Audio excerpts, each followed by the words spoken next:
Hey, this is Allison. And this is Nina. And this is Chaotic Good, the anything but neutral reality TV podcast. And today we are recapping Real Housewives of Salt Lake City, episode 6. Oh my gosh, I need to be better at taking these notes. I take notes on everything else on the episode except the actual number of the episode. But I will give you your grace, because if you watch it in Peacock, they're counting all the Watch What Crappens episodes as their own, as another episode. So it's like, it says it's like episode 9 or 10, but it's not. What are your thoughts on that? I personally do not like it. I guess I understand the idea of like, okay, it's part of like the lore. Like it's part of like, it's almost this like supplemental thing if you want even more Real Housewives. But as far as exactly like numerical, my librarian brain, my metadata brain does not like it. And my like web design brain doesn't like it because I feel like the UX of it not going in true chronological order in a true full episode by episode format is not correct. It's not correct. But anyway, it's season 6, episode 6. 666 for our girls. Oh.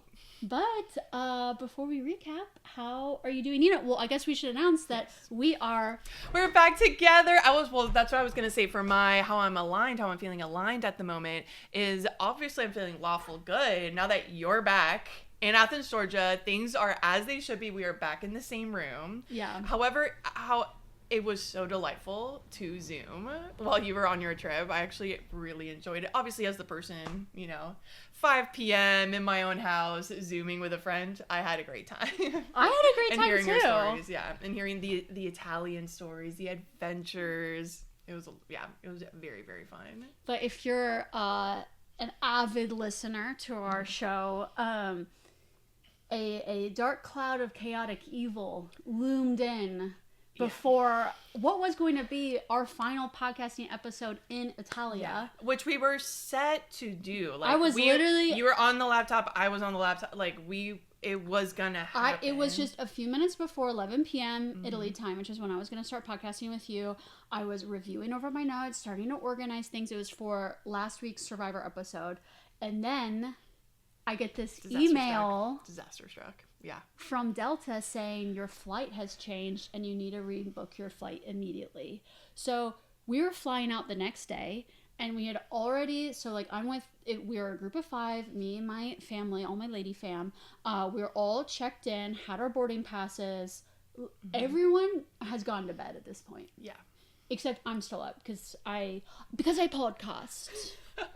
Because you've got a nighttime job. Yes. Because I'm doing a cultural study on doing wacky shit on vacations. But exactly. I get this email and I'm like, oh, shit. So I log into my accounts. I log into my delta.com and I'm like, nope, that flight is no longer. So my brain is like, oh no, it's been canceled. As in, like, it's been canceled for everybody. This is affecting everyone. This is unfortunate. We have a government shutdown in the U.S. There's a lot of airline employee-related strikes happening in Italy. Yeah. So I'm like, for some reason, this flight's been canceled. And so I then I take a deep breath because I'm like, away we go. Because I just know, like, figuring how to get all of my family home, this is my burden. Yeah. I just know, like, this is my role, this is my task, because I'm the only one that brought a laptop. Yeah. I'm the only one who, like, can press the buttons and start the chat support and just navigate all these things. Otherwise, like, we're in for a world of hurt. So, I mean, your family, you would just become Italian. I feel like if you weren't there with your family was just like, oh, we're Italian now. We're not Norwegian anymore. We're Italians, and they would just be like living in a small town. But it's hard because we had just had like a beautiful final last day. We went to the sea. We had this beautiful lunch. My mom put her feet in the Mediterranean Sea and looked out. Oh my god. We went on this like beautiful boardwalk walk, had our last gelato. Literally, we like said goodbye to Italy in our hearts, and we were going to bed, and when we woke up, we we're going to head straight to the airport. So I take this deep breath, and I go into the room where my mom is, because my mom and I are sharing a hotel room, just the two of us, and I go, Mom, our flight has been canceled, and I'm going to need to figure out how to get us on the next flight. Yeah. And she's like, okay, let's go find your aunt, let's go find your grandma's, because they're in a different hotel room. And I'm like, okay, no, I need to be on my computer for a minute to just like get the lay of the land. I don't want to involve them yet. And so I'm like looking stuff up, and my mom's like, do you know what we need? I was like, what? A red coat. Have you heard of the red coat? A red coat? No. So supposedly the myth. It's like, Soup Man, what is this? We need a red coat. She's like, it's red coat time. And I'm like, okay. Donde the red coat? Did like a magical like red telephone appear? And it's like, it's time. Well, she's like, because you know what happened to Stephanie. It's a friend of hers. And I'm like, okay. And I love my mom, but she's always, especially with us, because we already talk in like half sentences to each other. And we because you already know, like, you're so connected. Yes, we're already like connected via the brain. But I'm like, I don't know what happened to Stephanie. She's like, well, she got a red coat. I'm like, Mom, tell me what a red coat is. So it's this like Delta agent that when someone is like not telling you what you want to hear, you say, stop. I want to talk to a red coat. And then the red coat appears and they fix all of your problems. Okay. And this is real. It was real for our friend Stephanie. Okay. But when my mom says this, I'm like, it is like 11:30 p.m. I have a laptop. I'm trying to just get us a flight home. Yeah. And then my mom's like, no, we're talking to a red coat. I'm like, well, where is this red coat? Also, yeah, is the red coat just at like the airport? That's actually what I'm picturing. The airport. Yeah. And I'm like, no, I'm going to figure it out myself. So what happened with Stephanie is she was flying out of London and she asked for a red coat. She was like, no, this is not good enough for me. I want to talk to a red coat. And Stephanie said she would either accept $2,000 cash or they would put her on a different flight, like absolute, like first class. Yeah. And they did it. And they did it. Also, have you heard of A1? No. It's the level above first class. I thought first class was the top. This is how lowly, I guess, I am, that I've never heard of any of these things. So, A1? A1 is the pods. Okay. So first class, you're still in a seat. A1 is a pod. Wow. And Stephanie flew home on an A1 pod level. Wow. And had literally like tea service with like white glove, silver tea service on her flight. And supposedly that flight was worth like $15,000. So at this point, my mom is like, no, that's what we're doing. That's how we're getting home. Okay. Dawn, I understand, but I'm a little scared. I'm a little scared to just leave it all to like, no, we're going to show up at the airport and just ask for a red coat. And when we show up at the airport, we're going to be like, I'll take $2,000 cash for each of us. Right here. Yeah, for each of us. Right here. Right here. Thank you so much. In the hands. Or we're going to be flying A1 flight pod. You're going to like put me in bed to go back home. And I'm like, no, Mom, I think we're fucked. And we need to get whatever we can get.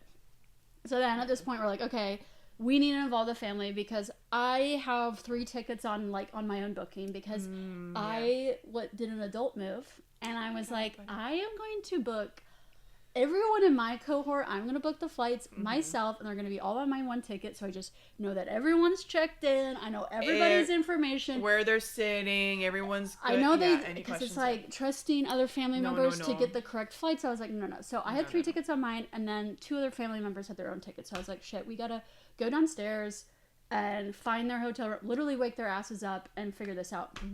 So then we go downstairs and I'm like, okay, I know their room is 103. Yeah. We get to 103, knock on the door, nothing. Ring there's a buzzer doorbell. Ring the buzzer doorbell, nothing. And then I'm starting to like doubt myself. Are they really in that room? We start going up and down, knocking on different doors. Random people open the doors. Oh, I'm so sorry. I thought you were someone else. Literally, I keep going back to 103 because I'm like, I'm pretty sure it's them. Keep knocking. I'm like, nothing's happening with that door. I am like slamming my fist against the door. And then we've been doing this for like 30 minutes. I'm like, At this point, we may have to wait to reschedule our flights until these princesses wake up and reveal where they are. Because also this hotel, for whatever reason, didn't have 24-hour concierge. Like, the concierge had left. And I was like, oh! Anyway, I like a 24-hour concierge. Yeah. For this reason. As in, where's my family? And then I'm like, Mom, I just know that this is their room. And so I get both fists and just boom, boom, boom on the door. And then I hear little footsteps and then open the door. Oh, hello, did someone knock? Oh, did something happen? Oh, is someone... Oh is that you? Because we've been hearing this knocking and this ringing, but we think it's this other room. I'm like, no, it's your room. It's literally me. How enormous is this room that they're staying? It was actually really big. It was pretty big. So, like, the hotel was kind of like apartment style. Oh, you mentioned, yes. And so they actually had this, like, whole, like, kitchenette living room. Mm-hmm. And then the rooms were, like, down a hallway, which I didn't know because I hadn't been in their room before that point. And so we wake people up. Still at this point, one of my grandmas has not woken up. Her door was open. And she still didn't hear anything. She never even woke up that whole night. I just figured it all out for her and she kept sleeping. So, God bless. God bless you. So she is so lucky to have you. So then we get on chat support. On chat support, I'm like, can I talk to a red coat? And then they do transfer me to someone. Okay. But it's like... It's just the same, almost like a similar process. It's just like normal annoying customer support, as in they're like, "Hey, we can get you on a flight, but it's going to be out of Bologna." No, I'm like, I'm not taking a 2-hour train ride to fly out of of entirely different city. And they're like, "Oh, can you do a different destination in Atlanta?" And I'm like, no. In Atlanta? Like flying into Greenville or flying into Nashville. I'm like, no. We are flying into Florence and we're arriving in Atlanta. Like, there is no ifs, ands, or buts. No. And they're like, oh, we could get you on a 6:30 a.m. flight. But at that point, for where we're staying, we couldn't even make that flight. So anyway, they ended up booking us for a flight a full 24 hours later. Wow. And we had to get a new hotel room, and it's like, we had worked with a travel agent for our hotel rooms up until this point. Yeah. So they just were like really nice, you know, rooftop terraces. Yeah. Just like, you know, the lawfully good way that I like things to be. Yes. And then I had to get... Hey, nothing like crazy, but it's just like a little boutique-y, boutique-y hotel. I really enjoy decent hotel stays. Yes. And I had to book That's part of the fun. That's part of the fun of vacationing, I feel like, is and like these little like luxuries like that. Agreed. Yeah, and then I had to book like all 5 of us in some like cheap hotel that it was fine, like it was a safe place to sleep for the night, but it was like, oh. But I get, well, it's like what you said, like y'all had such a great last night, you know, where you said like you said goodbye to Italy in your hearts, like it was wonderful. What a send off to then just be like, okay, now we're staying at a La Quinta, an Italian La Quinta.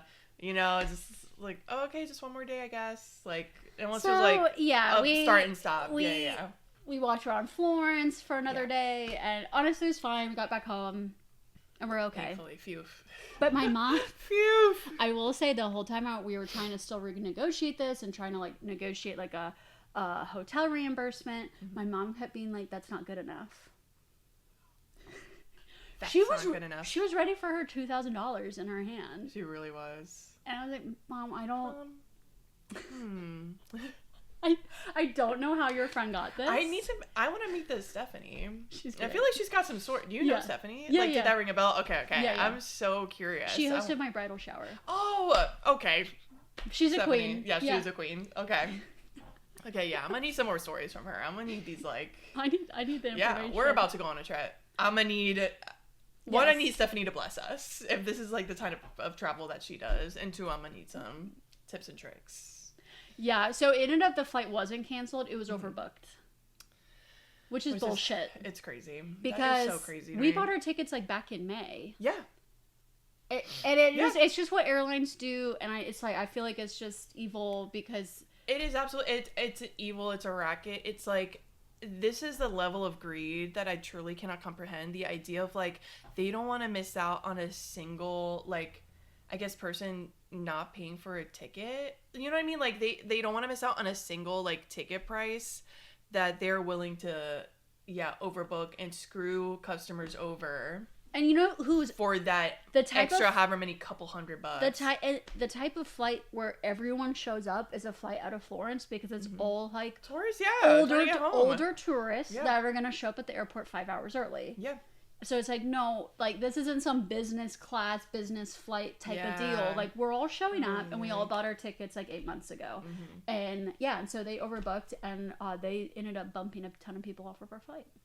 So boo. Boo those people. Boo. Oh yeah. How are you? Well, I'm doing good. I was saying, feeling awful good about you being back and everything working out. You making it back to Athens in one piece. Was very happy to see that. Other flip side of that coin, I'm feeling very chaotic good. Because I feel like I've been saying every time these last couple of weeks, which is just that we are like really in the thick of like fall activity season. Yes. And there's another, it's happening. I mean, it's happening again this week. This past week we had Athens Porch Fest, which is so fun. It's like this whole like neighborhood wide festival where bands play in different people's like front porches throughout the day, starting from like noon till like 8-9 p.m. And I had a great time. For the last 4 years, I've had this band, Nick Malice and the Borealis, play on my front yard, and they're so lovely. I love those guys so much. They're so nice. Also love their music. Their music is so fun. They're such great performers.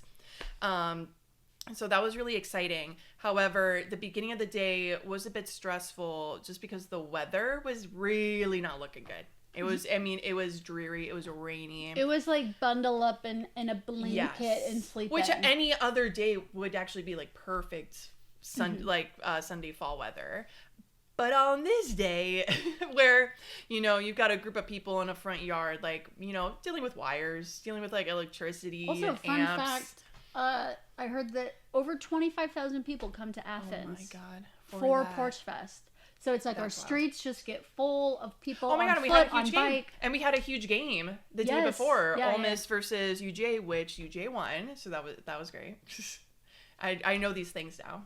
This is in my life. I know these things now. So I can't believe I'm becoming like a sportscaster on this podcast, but that is what I'm bringing in the very local sports news here. So exactly, it was already a crazy day Saturday, and now even more people coming like for Porch Fest. So exactly, lots going on. Thankfully that all worked out. But while I'm, texting the band and seeing if they can even come, if we can even make this work. My aunt was visiting me for the first time from Puerto Rico on that same day. So that was also, a stressor of its own, even though she's lovely. It was a swirl. There was just a lot of layers going on that day. We had a great time. She's like, I love my aunt. She's delightful. She had a great time. Even with the horrible weather, she was having a great time. Just taking photos of like the leaves changing, even though we have not reached that peak just yet in town, but we don't have that in Puerto Rico, so she's like any little leaf change, she was taking photos up, and she watched the show, she watched Nick play, loved it, danced a little. She danced a little jig. Yeah. And I'd like to note that the weather cleared up in a beautiful fashion, and ended up being just in time for the show. Absolutely gorgeous day. Yeah, it was wonderful. So it truly like all worked out. And while it was stressful in the beginning, it was a perfect day. Got to see the gals, got to walk around. I had my arrival. You did. I really did. I came in off my plane, and I was like, yes, hello everybody, I'm back. It truly was like the festival was for you. It was like a welcome party for you. So there's that, and then y'all, it's happening again this week. We also have another week chock full of events. The Brown Media Archives, where I work, we're having this big outdoor movie screening tomorrow. On Thursday, we're showing The Blob. That's a big part of like what I do at that job. It's funny. It's like, it's not my event. It's like our event, but I guess I was the one that like thought it up, and like helped plan it. So so I'm like, I guess like the leader, the point person, the supreme leader. Yes, which is what my mom called me on our trip. Oh, I love. I was the supreme leader. Yes, I'm the supreme leader of this. Like I'm the one who gets on the mic and like, well, welcome to the event, blah blah blah. So, running all that, and then this weekend is possibly my favorite Athens event all year, which is the Wild Rumpus party / parade, which I'm so excited. I'm so excited for. Huge parade. Everyone dresses up. Everyone comes out downtown. Huge dance party. It's the kind of night where like you may have some friends that don't go out that often, or when they do go out, they're like, oh, I'm going to call it a night. It's 9 p.m. That's all fine and good. Yeah. That change. That night. Not that night. Not that night. Everybody comes out. Everybody comes out. Everybody stays out. Oh. You're like, it's like, wonderful. It's like 2 a.m. and you're like, how could a bar close? How can it be closed? Like, I'm still dancing. Still dancing. Everyone still has their costumes on. The food trucks are out. Oh, it is just such a, you see everyone. Like, you see everyone. Everyone's out. Yeah. So it's just, it's the best night. And we're going to we're going to do another round of it this weekend. Yes, we are. We all. Our friend group, always goes all out for this. I'm excited to see everybody's costumes. I love the flurry of texts of just like, of friends being like, oh, like, what are you wearing? Okay, I found this. Okay, I'm at the craft store. Okay, I'm at the thrift store. I found this. You know, exchanging wigs, borrowing wigs from people. Oh my God, it is so fun. So yeah, lots going on. A lot of like, I feel like I'm running around like a headless chicken, but a very happy chicken to be doing this. And I was happy to be doing this and back in the podcast. Back in the chair. Yes, back in our pod. So now that we know. Yes. We've covered the fall chaotic goodness. Yes. We can now cover the chaotic goodness of our snowflakes. Of our beautiful, wonderful snowflakes. So, we will begin our recap. So we start off with Heather and Angie making coffee in the morning. The theater of these two waking up and just like in their blowouts and their full makeup and their tailored pajama sets, steamed, just like looking so cute. And the theater of like, woke up. They're definitely like wearing bras. Yeah, and probably like shapewear underneath and all of that. The whole thing, and then going to their coffee makers. Heather opening up a drawer, and it's just full of like those coffee pods. Is that what they're called? Yeah. Am I like? I didn't. I know. It's a little cringy. Okay. First off, I thought they were in the same house. Oh, really? When it started, because it's just these both like white, sterile, lifeless houses with kitchens. I know it's a decluttered kitchen has many pros, but sometimes it's so decluttered, it's like, I don't like does anybody live here? Is this just like they both look like, what's it called? Show homes? Like stage homes. Stage homes. They look like stage homes. Like no one lives here. It doesn't feel like anyone lives here. It's very spooky. I find it very and then spooky. I was like, wait, they're not in the same house. Yeah, they pull out the pods, she puts the pod in. Oh yeah. the sound effects. Yeah. Putting like, Heather putting like whipped cream, I guess, in hers, which I'm just like, I was a little bit like, okay, these people editing this or producer, I'm like trying to make it silly, or I don't know, maybe making fun of her. I'm like, that's genius. Let this girl have her whipped cream. Come on, that sounds delicious to me. So, and then they FaceTime each other. Yeah, they start FaceTiming. Angie says that she wants to fix things with Mary. Yes. And that she feels bad about how she acted at the wine tasting. Yeah. That she turns into a person that she doesn't like, that obviously other people don't like, and that she wants to change that. Yeah, because I feel like this whole episode was Angie in the aftermath of the wine tasting party is like, ooh, like I went pretty far. I went pretty low. I lost myself. I couldn't contain myself. Because Lisa and Angie are both the type of people who, once they start the bark, they can't just stop. They cannot stop. And they have to have the last word. They just they just went all out last episode. And then there's Lisa. Who Yeah. No remorse, no guilt, no reflection. No. Just doubling down, standing all in business. 10 toes down, dug deep into that Utah ground. Into her delusionalness. So, Lisa, will she be capable of admitting any fault or guilt in this episode? Spoiler alert, no. No, not at all. We'll get to it, but no. It's, I don't think that's in her vocabulary. I don't think she lives in a reality where she is truly never wrong. And even the concept of her being wrong or apologizing for anything,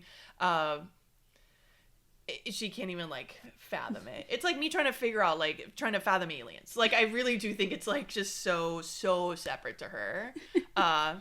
Then it's one of those things where it's like, can you even, I mean, we can, but can you fault someone that sort of thing is, like, not even a part of, like, their reality? Do you know what I mean? I'm not saying this to, like, oh, so we shouldn't be mad. No. But do you know what I mean? Well, it's like a zebra only has stripes, or whatever that phrase is. Lisa isn't gonna, like, turn into, like, how could she? Yeah. Turn in. I mean, because she's already had 5-6 seasons of being on this show, and all whatever social media backlash, whatever zeitgeist opinion of her, like. She does not change. She does not So change. Maybe we just embrace. However, what does change is her face, because when they did do some of those flashbacks to, like, the earlier seasons, I was like, not just her, but everyone, I was just like, wow, everyone's face is so different. Yeah, it's like a 1.0 version of the face. And then, on social media, I've seen, like, flashback photos of them from, like, their wedding day, or, like, even before. And so... Yeah. Season 1, they were already on, like, level, like version 5 of their face. Yeah, of their face, yeah. And now they're on, like, version 12 or something. Yeah. So Heather shares about the super yacht trip. Yes. Yeah, she talks about, well, you know more about this than me, that we are getting our below deck. We're getting a below deck crossover. I'm so excited. I thought in the previews and before, for some reason, I thought it was part of the Greece trip. Okay. That they were doing, like, the yacht as part of the Greece, and so now I'm like, oh, we get the super yacht trip and we get Greece. Yeah. What lucky girls. What a time to be alive. Yeah, I know. When Todd is like, why would you even go to the gutter? I'm like, the gutter is a super yacht. Exactly. That is a below deck crossover. With a reference sheet. Yes, preference. With a preference sheet. Sorry, reference. Yes, no. A preference yes, sheet. The world of below deck. So Jason is the captain of the Below Deck Down Under franchise. He's an Australian himself. Wow. And so a lot of his seasons take place off of the coast of either Africa or Australia. And he's a very handsome chap. Nice. He is very kind and cool. And I'm recognizing some of the people that are going to be on this boat. And I'm kind of curious if it's just a crossover, like a special, like, capsule moment, because the cast feels kind of random. Like, one of them, so do you remember Kate from Traders? Yes, of course. So love her. So her husband is the chef on that boat, because I've already seen the previews. You've already seen, and they met on Below Deck, and they have a baby together. It's so cute. But I kind of felt like he was kind of done with Below Deck world, just because now, they're just older, because once you get over 30, it's like, wow, senior citizen, get off the boat. Also, when you're, like, in a serious relationship, it's like, get off the boat. Yeah.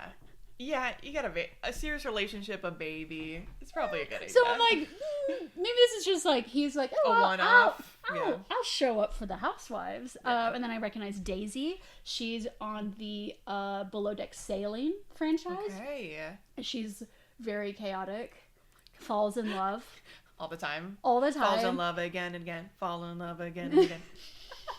With monstrosities of men, and she's just that kind of girl that, like, maybe you'd, like, underestimate her a little bit as far as, like, how she can pull guys when you first meet her, but then she just has this charisma that she just pulls men constantly, like, and then she's like, oh, juggling all these men again, where I find myself. Yes.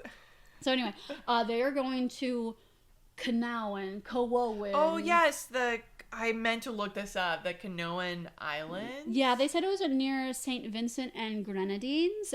So all places Nina and I haven't been yet. Very few. There are very few places we haven't been, and those just happen to be. We haven't really gone tropical. We haven't really like done the island hopping yet. Yeah, so I just know it's like kind of off the coast of Central America. I just know it's nowhere near the Galapagos. I'll tell you what. It's on the different. It's the other side. Yeah. This is Atlantic Ocean. Galapagos is Pacific Ocean. Yeah. So that's gonna be next episode. I am so excited. I just feel like every episode so far has just been like a gift. I'm really loving this season. Especially last week's episode. I mean, last week's I rode the high of that for did. Days. And this one was good. We're gonna get into all the good points, but last week's episode. Just last week's episode. Canon. So good. Masterpiece. Yes. So then, oh god, we have to. Nina. This is our job. This is our job. We have to talk about it. It's like the true crime of straight men. We have to do it. We have to do it, Nina. Okay. So fine. We arrive at an ice cream spot. Yes. Fatal mistake number 1. Numero uno. He parks, and he parks in a way that Bronwyn can hardly even get out of the car. Like, it's kind of she's narrow. Like, it's a little tight. It's a little tight. He's like, and then you're gonna make it right. You're gonna get out right. She's like, I can get out fine. No. Bronwyn is the type of lady where you just doesn't matter. You pull up to the place. Place. She steps out. No, you step out. Open the door for her. Oh shit! Yeah. Yeah. Okay. And then she. Okay, I will say that's like next level. Yes. I will say just. Well, I will say that's what my girlfriend does. Oh really? Yeah. So I'm just putting that out there. I did not know that. Yes. That is not all. I will not say not every single place. We all not when we went to Kroger. But she gets the door for me, and she for me to get in and also to get out. Love that. So just putting that out there. My and we're just humble Athens people over here. Yeah, my husband doesn't necessarily open the door before I get out of the car, but he. Makes sure that I can exactly exit the car. Also, I'm never wearing like couture. Yes, exactly. Same. Also, Same, like if we're being filmed, you better. You better. Put on the top hat. Put on the gloves. Put on the razzle dazzle. You are taking care of me. Yeah. Me, princessa. Yeah. Anyway, so she has to waddle herself out of the car, and they. Arrive at the ice cream parlor, and she's wearing this little pink super stewardess outfit with a huge Prada pink headband. Did it say Prada it on does. it? Okay, it does. That's how I know. Okay. It's got the Prada little triangle, and that's how you know. I'm like, well, that's the I didn't know Prada had a triangle. Yes, I'm here. Don't worry, I'm here to tell you. Thank you. I'm here to tell you. Yes. So they order their ice creams, and she orders. She gets a sundae, so cute. Yes, I love a sundae. I love bananas, so I love a sundae. They get seated, and first thing out of her mouth, and she's just being very cutesy, bubbly. Yeah. I already see him settling in to his old ways. He's already just a thundercloud inside this super fun, silly ice cream shop. She's like, I hate it when you take my cherry and eat my cherry because I love to eat it. I like to save it for last and I hate it when you do that, right, honey? And he's like, yeah, totally get it, yeah. And so she asked how New York was, and he said, and she asked how his parents are, and they're apparently still alive. Yeah, that's wild to me. Are they 120 years old? They must be. What the hell? Alive in what capacity? He said they're good. Yeah.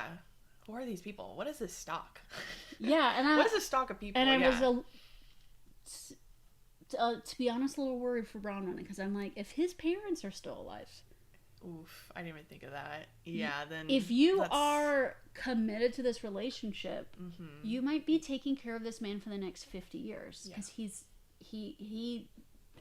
It's not looking good. Yeah, he ain't going nowhere.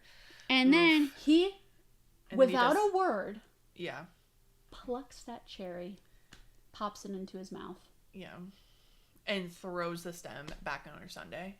By the way. Yeah. Back on her sundae? Yeah. Oh, yeah. And it's just because I was thinking this is gonna be a joke. This is gonna be a silly thing And, that's what I was hoping. I thought it was going to be exactly like, gotcha. Oh, gotcha, sweetie. Like, I actually have this other extra. I don't know. Just, I really thought it was just going to like, because I was like, this is so bizarre. Surely this is a joke. I guess that's where my brain went. But it just is proof of like how much he is truly checked out and not listening to a single word that his wife is saying. Yeah, ever. It's like he's like an animal at the trough. Yeah. Just like, you know, just eating and then like, oh, there's the cherry, pluck the cherry. Exactly. There's only there's like, he doesn't see like faces or anything. There's only like, there's food, there's going to bed, there's going to work. Like, it reminds me also, well, this isn't a perfect comparison, but I can't help but think of it, is in Matrix when they turn people into like human batteries. Have you watched Matrix? I have, but oh my god, because I haven't seen it in years. I do not remember this. But you know how like Neo is in, you know, like, yes, you're like in. He's in fantasy world. Yes. But then when he like takes, was it the red pill or was it the blue pill? He takes the pill. He takes a pill. He takes the pill. And he wakes up into the reality, and he's like all hooked up and stuff. And I just feel like Todd. He's hooked up. He's just hooked up. Yeah. And like it is just, and he's so happy for it, and it's just in an empty space. Yeah. Also, his posture, is not of a businessman, like a successful businessman, because she has described him as a shark, and it's all about like upholding his you know, business persona. But he literally, it's just like hunched over, like can't make eye contact, isn't charming, isn't talkative, like exactly is not checked in. Doing business with this person, this person, unless I was another one of him, I guess if I was another Todd, I guess maybe I could wrap my head around having a conversation with him. But he doesn't even look like he's ever like cracked a smile. I don't think we've ever seen him smile ever in this show. I remember my economics high school teacher. Mm-hmm. He used to do fundraising for the university, and so he would meet like very wealthy alumni, and you know, try to essentially get them to donate to the university. And he was like, the thing about wealthy people is so many successful, very wealthy people are extremely kind, extremely engaging. They just, they know that like that interpersonal skill of like getting ahead in life. Yeah. And like, and getting what you want. And making things go their way, and making people feel like good about things going your way. Yeah. And I'm like, Todd does not have that in the slightest. Not even a drop of that. So anyway, stunning. Oof, y'all, it's so she starts, you know, recapping the wine party. Yes. And she's just, I feel bad because it's like, I mean, I'd rather talk to my dog. Yeah. I mean, I love talking to my dogs. Yes. But it's like, it's better than... But like, you're getting more from your dogs. Like, you would be getting more from your dogs than from Todd. Yeah. So she's recapping. He's hardly listening to her. And she brags that she never raised her voice. Yeah, it's like, oh, you'll be proud of me, which I also hate. That, like, that was so cringy to be like, oh my gosh, you'll be proud of me. You would be proud of me. I didn't raise my voice once. I wasn't, like, in the drama. Do I get a high five? I'm like, oh, honey, don't. Gosh. And he's like, what?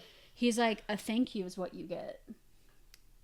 Exactly. And, okay, the other thing I was thinking about is we set the bar so low for straight men on this show already. We really do. Because we really do. Because, okay, what I want out of a housewife husband is for him to treat his wife well. Mm-hmm. To have her back. Yeah. Even when it gets weird. Exactly. She could be acting wackadoodle, and you better have her back. You better have her back. Yeah. Have her back, and then be like a child of like, you are seen but not heard. Yes. But yes. I didn't know I also required like just sit up and be able to make eye contact with your wife. Yeah, and actually be able to hold a conversation with her. And when I say hold a conversation, I mean like the John Barlow version of conversation where he goes, "You're right, Lisa." Yes. Right. I'm like, that's good enough for me. Yeah. That's fine. Because I really like when men try to like overly insert themselves into the drama like they're like, well, it reminds me, I've been thinking of this since you said it the other week, how in relationships, some relationships, there's the flower. And there's the gardener. And the gardener. Yeah. All of my snowflakes are flowers. And I want their husband to be humble gardeners. Yes. Yeah, and to be grateful to be gardeners. They should be grateful that this beautiful flower is in their garden and that they're taking care of it. Maybe you don't get the whole housewife thing. Maybe you don't really understand it. Maybe you don't value it, but it's like... Which is very clear with Todd. I mean, I'm sure the other husbands feel, but he hates this show. He hates that she's on it. He hates that he is like a part of it. He looks miserable. And I'm like, it's awkward to watch as a viewer. In my notes, I literally said, get him off the show. Get him off the show. Yeah, well, it's like... This isn't fun. This is not, like, drama or exciting or, like, juicy. It's cringy and awkward. I'm like, is a producer holding a gun to your head? Like, what is are they? That's what I'm thinking, too. Because it doesn't feel like... I think with last season when Bronwyn started, and I mean, we could already saw that Todd wasn't happy to be in it, but I was kind of thinking like, oh, well, maybe she's the one that he's so enamored by her that he's like, okay, like, we'll be in the show, honey, of course, whatever you want.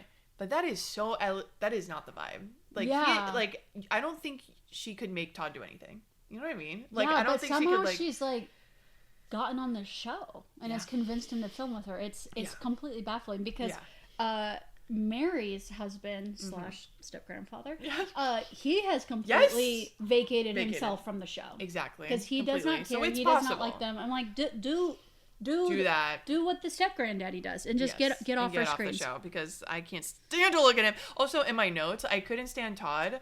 I never wrote Todd in my notes. I just wrote Bronwyn and her husband.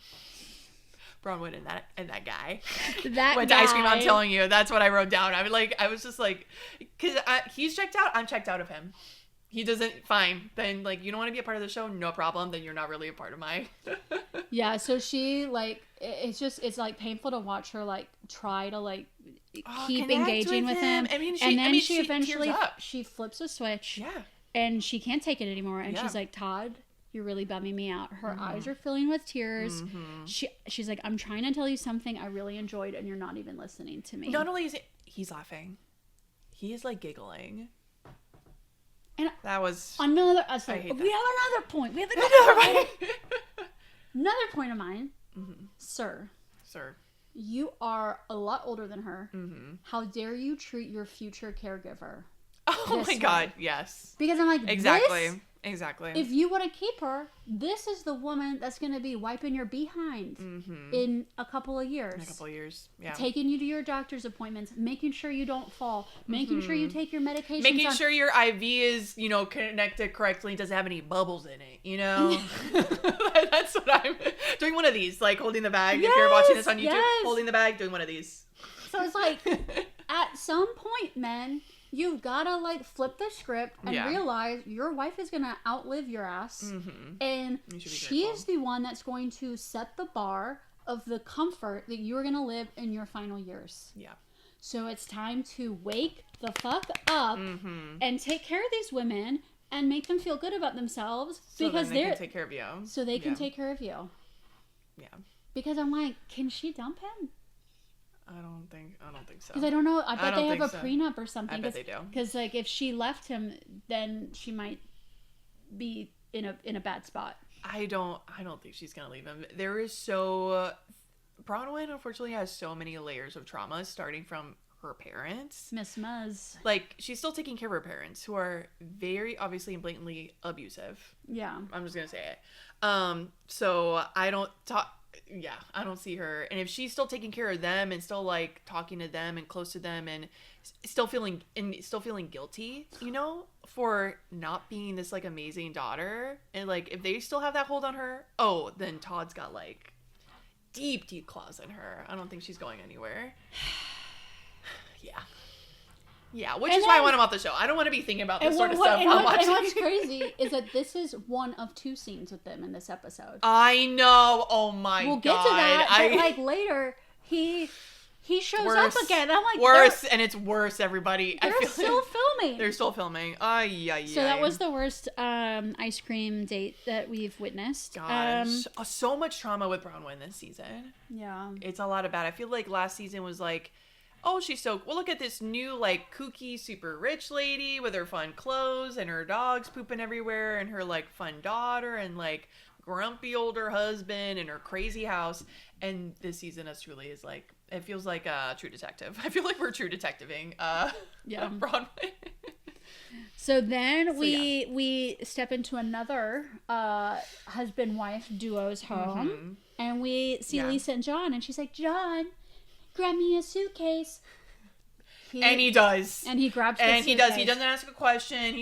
There's no back talk. There is no back talk. It's just like, yeah, of course, honey, here it is. He grabs the suitcases. Yeah. Like, that's just what you do. That's just what you do. Remember our yacht trip when I brought 9 suitcases? And so she's talking about the super yacht trip and how she's, a little unclear of where they're headed. Oh, yeah. But sometimes you're just excited to get on a plane and use your passport. Yeah. And you're like, wherever it is. Wherever the super yacht is, I'm happy. I mean, I'd be the same way. Someone just saying, and she loves yachts because pina coladas just appear. Yes. It's the best thing ever. It's the best thing ever. And it made me think of my cruise life. Yes. Because I go on cruises sometimes with my husband. This is as close as I'll get to, a below deck super yacht situation. But yeah, pina coladas do just appear. Oh, so this is true. So you're like, this is like a reality. Well, I mean, you do have to like ask for them. Yes. But you don't have to usually. You don't have to walk somewhere and like get them. No. Like a server will come to you. Yeah. Oh, beautiful. And then you can be like, and keep them coming. And then they keep. This is delicious. Another one, please. Another I'll take one. 20 more. Another one. So, yeah, cruises are great. Oh, and I did love her. Or maybe you're about to say this, but yes, she's packing for this trip, and she's like, yeah, I don't really know what we'll do since we're just going for like 4 days, and I usually go for like 7 or 10. But yeah, I can make this work. Yeah, so in the Below Deck universe, it is people, like a group of people, like 7 or 8 people will charter a yacht, and it's charter. So it's people, they don't own a yacht. Yeah. They just charter a yacht, and usually it's a 2-night charter. So they arrive at around noon or so on the first day. They have lunch on the boat, then usually get all the water toys out, play in the water, and then do a big dinner all on the boat. And then the second day is the full day that you're like on the boat and in the below deck world. And that's when you usually have an excursion and you have like themed dinners. So the dinners are always like themed, and people come to dinner in costume and stuff. And then on the morning of the third day is you like have breakfast and then you leave the ship. So that is the below deck schedule. And yeah, I have always thought like the below deck schedule, it would be crazy to me if people flew all the way to the Mediterranean or all the way to Australia to just do a 2-week chartered yacht trip. I'm hoping as part of like a much bigger trip. And this is just like a gem weekend or a gem couple nights.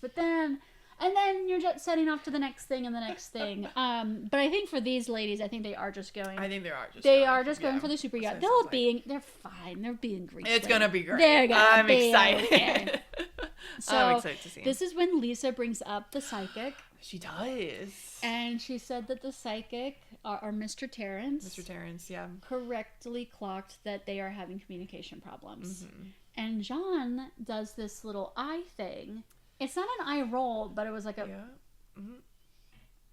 like one of these side things. Little side eye, like, yep, that is the truth. And we learn that it has been a lifelong communication problem in the relationship. Yeah. Because I thought maybe it had recently developed because of maybe some of the lawsuit drama, or. But then I'm like, no, it's Lisa being Lisa, or is it John being John? Oh, this is when it's like, John doesn't think Lisa listens to him. And Lisa doesn't think John listens to him. Exactly. And they are like interrupting each other while all this is going on. You know? So you can, I mean, I see both sides. Yeah. I mean, this is like the cornerstone of most marriage issues is communication problems. And it's like, like the crazy thing about a marriage, it's like, everyone is their own unique person, and you're living your own life, and you're in your own brain, like experiencing things differently. And that doesn't change when you get married. You just sort of like have a partnership with someone, but it's still like very much you living your own life, seeing things through your eyeballs, your life, your circumstances, and then somehow you have to like completely like mind meld with another person. Exactly. Which, I mean, there's some push and there's some give. And Lisa says that when she wants to vent, she goes in the car and calls her dad instead of venting to John. Yeah. But a good parent vent. It's so good. It's so good. It's so good, y'all. Okay, have you seen Parks and Rec? Of course. Okay, of course. It makes me think of the Jenny Slate character. Oh my gosh, yes. And the dad. So, I love those so much. I mean, maybe this is showing too much about me. I feel like I am Jenny Slate with my dad. Oh, like we know each other's dads also. It's like, yeah, of course. And by the way, I think they love it. Okay, and our parents love it. Our lads love it. So if you haven't watched Parks and Rec or you don't know what I'm referencing, it's like this brother-sister duo that's on the show, and they are technically adults, but they act like complete babies. Self-obsessed babies. They're Yeah. petty, they're selfish, they're narcissistic, but they're like still like so lovable. They're so silly, yeah. So silly, so fun, and so stupid. And their dad is like, literally, you can do no wrong. You can do no wrong. I love you so much. You are perfect, and I love you so much. Yeah. And when I'm wanting that feedback, boop, boop, boop, boop, boop. Exactly. Mom, Dad. Hi. Hey. And they're like, what's wrong? Yeah. Or like, oh, what's up with you? Anything up? Because when I start complaining about something, they're like, oh, no. How could that happen? Like, that person's an idiot. They don't know what they're doing. I'm like, that happened to you of all people. If you complain to your husband, their or partner, whatever. Yeah. They're too. There's gonna be some feedback. There's gonna be a little bit like, hey, look in the mirror. Hey, you want to know how ABC led to XYZ? Well, this is how. Well, this is probably why. Yeah, or like. Yeah. They're like, well, think about it from this perspective. No, I don't want to think about it from another perspective. So yeah, Lisa, keep calling Daddy. Yeah, and I think that's fine. It is fine. I don't think that's like, Lisa, I don't think that's not a bad thing. And anyone who gives her shit for it, there's a lot to give shit, like Lisa shit for. I don't think this isn't why. This is not on the list, people. Also, it's like out of a marriage or a serious relationship, there should be someone that you can completely vent to, and you can be honest about your relationship to. Because I also feel like sometimes people are so obsessed with. Well, actually, she gets dogged on about this all the time on the show, about how she puts off this perfect facade that her and John are perfect and can never be real. So maybe she's real with her dad. I think another thing that Lisa said that really touched my heart, and I just totally understood, is that she says, John, treat me like glass. I saw that. Yeah, I wrote that down too. I need you to treat. I know that I'm a dog. I know I can act like it, like I know, or like a dog isn't like, I know I can be like tough and like go getter and strong businesswoman, all this, but really, like, I take things personally. Like, I am just like a little. And I think there's people have that person in their life that you can have this bigger than life, stronger than life relationship with so many other people, but then there's that one person that they can shatter you, and they really like hold your heart in their hands, and then it's just they can drop you and you just shatter like glass. And I think usually that person that is your partner is that person. It's like, if they are in a bad mood, you're in a bad mood. You're in a bad mood. Exactly. And it's like if something great happens to them, like something great happens, like they're happy, you're happy. Like something bad happens to them, it's like something's bad happened to like you know. There is no separation. So and then we end with John's word is, everything you do is perfect, it's just me. Exactly. Oh yeah, because she says, well, nothing's perfect, and he's like, well, everything you do is perfect. Yeah, it's not me. And I wrote down, and she believes it. And she believes that. I'm like, I don't know, maybe that was sarcastic or not. I don't think so, Allison. I don't think he was being sarcastic. I think he was very much like it's your way or the highway. She's the flower. She's the flower. He's the gardener. That's the thing. He's like, well, she's the flower, so what are you gonna do, John? Oh man, I'm rooting for these kooky kids. Yeah, they'll be fine. I think they love each other. Is it a me thing? Kids. Is it a you thing? It's a thing. It's a thing. It's just something that we gotta work on. Exactly. Yeah. They're okay. Yeah. The relationship I needed to work out though. Oh. Needed. I need. Like I need breath. Holding on by a thread here, making sure that this is okay. Is our two snowflakes, Mary and Angie. So Mary gets out of the car and she gets trapped in the wind tunnel that Lisa's face is in. Oh! Yes. Oh God! How do I get out of this car? It's not safe. Which I'm like, oh my God, you little like bird bone creature. Like she could just fly away. Those strong Utah winds. So Mary walks up to the palatial IKEA of Angie's house. Yeah, and her warehouse. She rings the doorbell. And Angie answers. For once. And Mary says so. She's like, oh my gosh, thank you so much for finally opening the door. Because usually you're too busy to get it. Yeah, you're usually because Mary is trying so hard to put on strong. that on that upset face. Yeah. But Angie is on the charm offensive. Oh yeah. She literally is like, oh, and I brought you your favorite drink. And then Mary's like, no, that's full of sugar. That's full of sugar. You don't even drink that. Don't even drink that. And I'm like, you're so upset, but you're still protecting Angie from sugary drinks. That's right. It's like, you can't help it. But honey, you can't drink that either. Exactly. Because I love you so much. Because I love you so much. I need you to live forever. Yes, I need you to live for a long time. And Andrew's putting out food that they'll never eat. Yeah, of course. Which I feel like we also all know these people. We all know these people that put out a charcuterie plate. Like, you're literally coming over to pick up mail, and they will have a charcuterie plate out for you. And then it goes straight to the trash. Yeah, exactly. It doesn't even, they don't even like repackage it for later. No, it's done. And it's done. Yeah. And I also feel like when Angie's putting out food, it looks like doll food. Or like food that's like not real. Like if you bit into it, it's like plastic. Yeah. Oh my gosh. Especially in that kitchen, that home. Yeah. Like Again, it's like a showroom. Like it's not food that's meant to be eaten. It's just supposed to show you like it's the simulacrum of food. It's like, well, wouldn't it be cool to have food here eventually? And this is what it would maybe look like. It was like food is to these women. Food is a concept. It really is. It's abstract. It's yes, agreed. So Angie immediately says she's sorry. Mm-hmm. I mean, it's just so interesting to see like the later scene with Heather and Lisa, and then this scene with Angie and Mary, because Angie, it's like she can blow up, but then she can deflate, and come back to the ground. Yes, and I do think she's a bit more self-aware than Lisa. I don't know. That's my theory. Is like Absolutely. she does apologize and she does see like. Will she still blow up? Of course. I don't think this is her, like, changing. She's not obsessed with who started it. Yeah. Because Lisa feels like, I can go low, I can say whatever I want, because in my mind, someone else started it. And if someone says something bad to me, I'm going to say something back. Yeah. And that, like, she never wavers on that. Whereas, like, Angie's struggling with that, because she says she's a bully.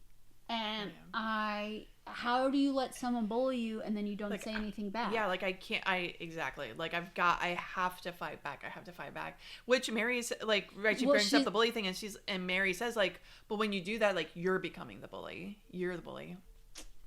Which is true. Which I was like, well. It's all about holding a mirror up to these ladies. It really is. Yeah, it's like, yeah, if like, do you have to become a monster to fight off the monster? You know, I'm sure I heard that in a very deep, dark movie once. I'm sure. So yeah, Mary's saying, you were getting so angry, I couldn't calm you down. We are in a sisterhood. Mm-hmm. And if I can't calm you down, what am I there for? What am I even here for? If you're, if you get, so mad and so caught up, if you can't even like look at me and I'm telling you to calm down, and if you can't even do that, then what am I even here for? Which I was like, I thought that was when Mary says, you're supposed to be my sister, but you're not. Yeah. Find another one.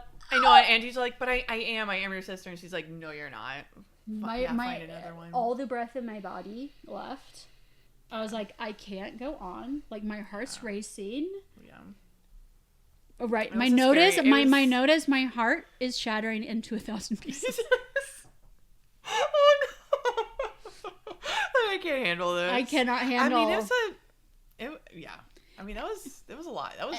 And Mary says, Angie's been different lately. Yes. Usually she's this nice, kind, patient person. Mm-hmm. But lately she's been throwing tantrums and getting a little mean. Mm-hmm. And then she brings up the... Oh my gosh, the fart. She brings up Angie making fun of her fart. Because you've been kind of mean. Because you were mean when you made fun of my fart. When you made fun of my fart. And you can tell Angie... is holding back laughter. Yes. Because she truly can't believe that something that is so silly and so, like, nothing burger, like, obviously hit Mary, like, so hard. Well, Mary... Because Mary's a flower. Talk about flowers. Like, Mary is like, Mary is like, an orchid.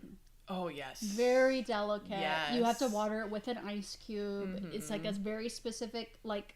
schedule. Yes, it has to be indoors. Yes. Indoor temperatures. Yeah, because Mary's so sensitive about this stuff, but she also like always brings up stuff like this. Yeah, like she brings up something like that. She brings up farts all the time, and she's like, "Are we gonna be friends where I can't bring up farts to you?" I'm like, "Well, Mary, you're making it hard." Yeah, when I thought we were joking about farting and all this and that, and now you're saying, can I joke about farts with you? Like. Is that going to be a thing? So we get the flashback. Yeah. And it's like Bronwyn, Angie, and Mary. And Mary says like, oh, I've been farting today. I have this gas. Yeah. And then they just kind of make it into like... Yes. She's kind of like the butt of the joke fart-wise. Yeah, Angie's like riffing off of it. But you could tell, Mary's like really hating it. She's like, okay, are we going to stop? Are we going to be done now? He's like, oh, I knew when I brought it up that you were going to like keep rolling with it. And then Mary reveals, well, it was the dog. It was actually the dog. So it's crazy that you're making fun of me because it was actually the dog that was stinking up the place. I will say, like, dogs exist for you to blame farts on them. That is true. Oh, God, you farted. Oh, don't I know it. Allison, don't I know it. Stinking up the whole house. We learn there is a very clear distinction between a Mary fart and a dog fart. And a dog fart. And Angie... should have known better. And she should have known better. Oh my God. And yeah, Mary's like, next time, I'm not going to tell you when I fart. Very sad place to be. Yeah. Oh, well, I wrote down like, oh yeah, you don't know if I'm being such a good friend to you. Like, you don't know if I've ever smelled your fart before because I've never told you because I'm a good friend. And I agree. Yeah, if you smell something off, like, just don't say a single thing, like, please. hold your breath, open a window. Yeah, exactly. Blame the dog. Like, find a dog to blame. Yeah. I agree with Mary. Second... Which I thought I would never say. I never thought the words, I agree with Mary, would ever come out of my mouth. But when it comes to being a good friend and your friend farting and you not saying anything, I agree. 100%. I'll say this now. I'll be open. As the gassy friend... I don't want to... You're the gassy friend? Oh, 100%. See, I don't even know this about you. Yeah, because you're a good friend. Well, that's very sweet. But, Allison, maybe you just haven't been around me at certain points. But... I have selective memory. I think you have selective memory. I have definitely I don't consider my Nina. Thank you that's beautiful. But I am self-aware enough to know that I am the gassy friend. I also gas. And I can joke about it. I'm not like Mary. We can joke about it all the live long day. But don't bring it up. So then Angie is trying to hold back her laughter, but then she reaches out and holds onto Mary's hand. And Mary's like, I'm not ready. I'm not ready. And Angie is not letting go. It is a death grip. Like all those years of like using that hairbrush and giving people blowouts, years and years of all different hair types, just years, and that hand is so strong. She is not letting Mary and she's go. Like, I'm ready. But I'm ready. You're not ready, but I'm ready. And I was like, Angie, I'm ready too. I'm ready for y'all to be friends again. And I just felt so pure and sweet. And there's a talking head moment where Mary says she puts her friends on a pedestal. And she started tearing up. Yes. And she shares to Angie that this is a once in a 20-year in life friendship to her. Which I believe Mary saying that, yeah. Because Mary seems extremely isolated. It really is just her in that big house. Yeah. You know, like taking care of her kid. And I just feel so honored that I get to like witness this. One of Mary's very few like true friends in life, and I get to like watch it on the screen. And it's recorded. Yeah. And it's recorded, and there's like proof of it. Yeah. Angie says, "You're my person, and I'm your person, and you know that." And Mary's like, "I didn't come here to cry. I came here to tell you off." And I'm like, "I didn't come here to cry either." And Mary says, "I can't live my life without you." Oh, so sweet. Proof also that men, husbands, or that primary relationship, it's just one relationship in your life. Relationship. And that there can be friendship that is just as powerful in your life for healing you, taking care of you, really someone truly seeing you. Like it doesn't all land on that one, like, you know, the person you file your taxes with. I was gonna say primary person, like I guess in like not the algorithm, but like in the law, paperwork, in the law, in the eyes of the law. Yes, there is a primary person, but in the eyes of my soul, there's many other people. Because also every human, like we're all like complex beings. No one can be everything for a person.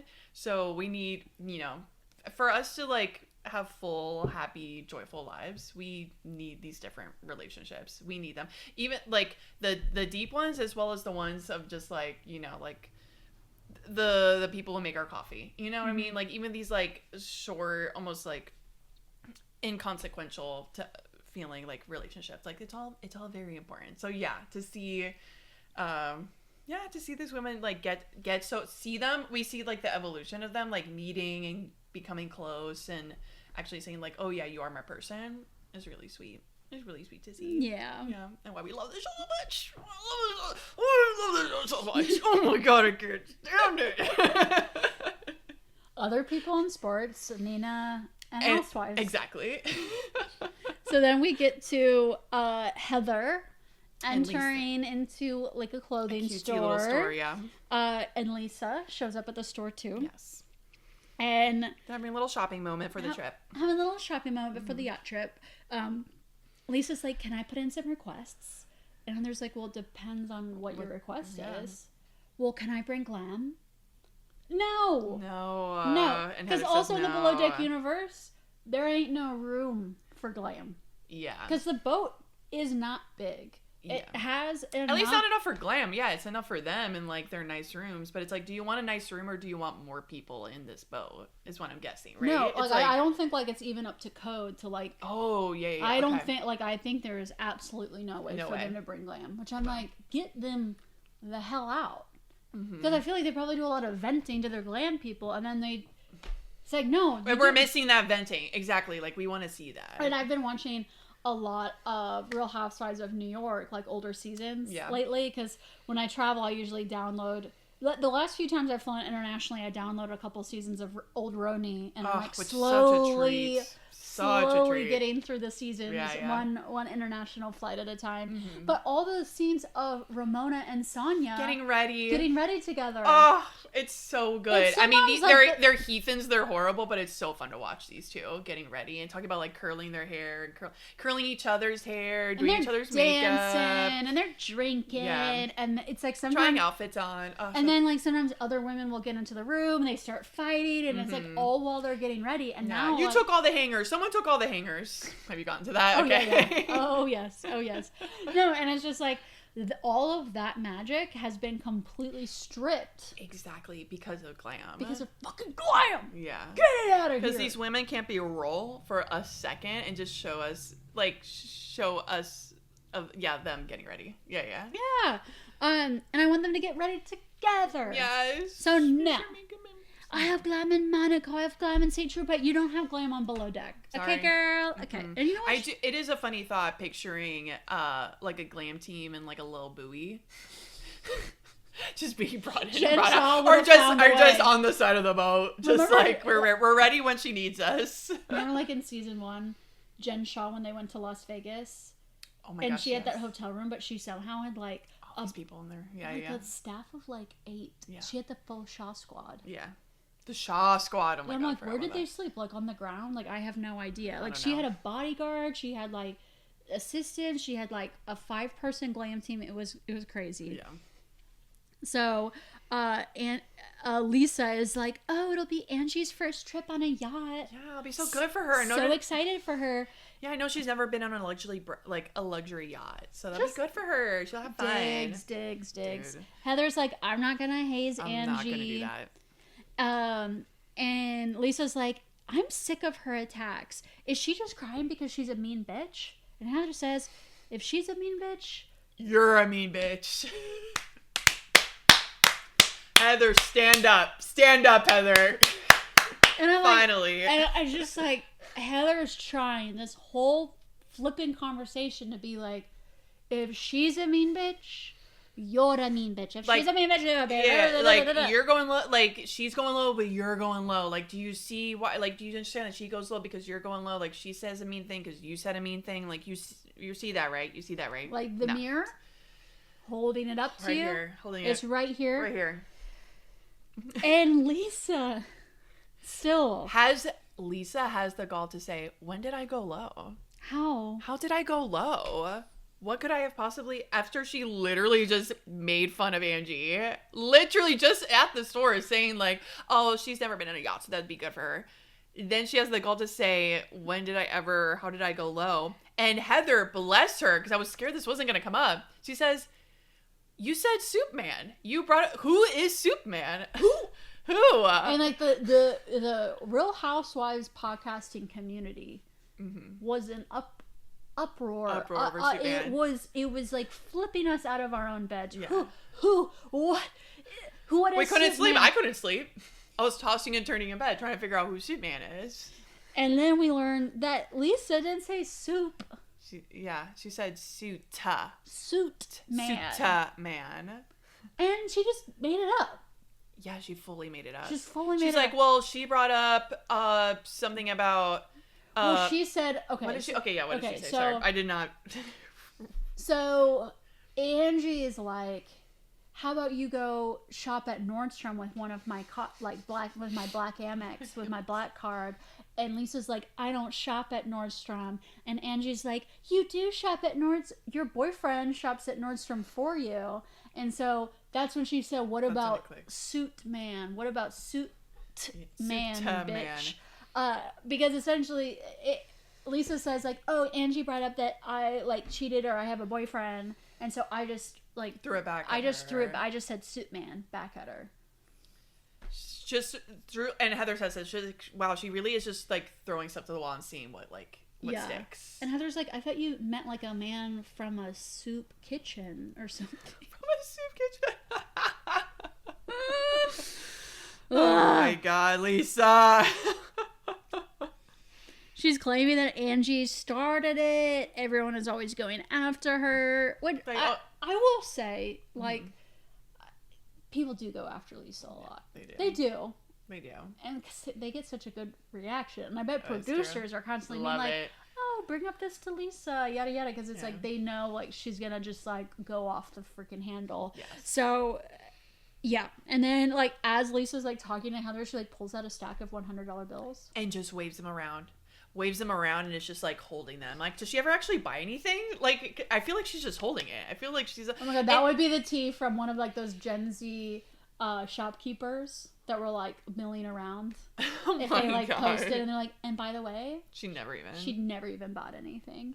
Well, my theory is, I wonder if she was like holding that stack of cash to not be seen with like a credit card, because you know, like a lot of this drama, this controversy like, that she was using. Whose card is it really? Exactly. And I'm like, that's very interesting. I don't know. That's how I was reading it. I'm like, huh, interesting. You don't want to be seen using a card. You just got your cash. Interesting. Yeah. So it's interesting. So like in the power dynamics, it's like Lisa had an A squad, kind of, at one point.